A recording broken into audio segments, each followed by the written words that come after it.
பெரியவா சரணம். இன்னைக்கு ஜூன் 25. பெரியவா இங்க இருக்கா. இன்னைக்கு தலைப்பு வாழ்ந்து காட்டுவது. இத்தனை கோடி மக்கள் இத்தனை ஆயிரம் வருடங்களாக நம் மதத்தில் நிலைத்திருப்பதற்கு காரணம் என்ன?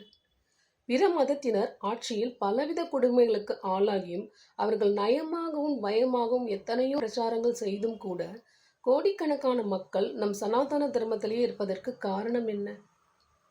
மத கருத்துக்களை வாயால் விளக்குவதை விட பூர்ணமாக வாழ்ந்து காட்டிய உத்தம புருஷர்கள் ஆதியிலிருந்து நம் மதத்தில் தோன்றிக்கொண்டே இருந்திருக்கிறார்கள். அனுஷ்டானங்களை செய்து கொண்டு நல்ல தெய்வ பக்தியுடனும் எல்லோரிடமும் பிரேமையுடனும் தெளிந்த ஞானத்துடனும் நேர்மையான வாழ்க்கை நடத்திய பெரியோர்கள் ஒவ்வொரு தலைமுறையிலும் தோன்றிக்கொண்டே இருந்திருக்கிறார்கள். இவர்கள் தத்துவ பிரச்சாரம் செய்ய வேண்டும் என்பதே இல்லை. இவர்களை பார்த்த மாத்திரத்திலேயே இவர்களிடம் பொதுஜனங்களுக்கு மதிப்பு ஏற்பட்டிருக்கிறது. அதனாலேயே இவர்களால் அனுஷ்டிக்கப்படும் மதத்தின் மீதும் பற்றுதல் ஏற்பட்டிருக்கிறது. அந்த மதத்தை விட்டு நீங்காமல் அதிலேயே மேலும் சிரத்தையுடன் ஈடுபட்டிருக்கிறார்கள். பெரியவா சரணம். தேங்க்யூ.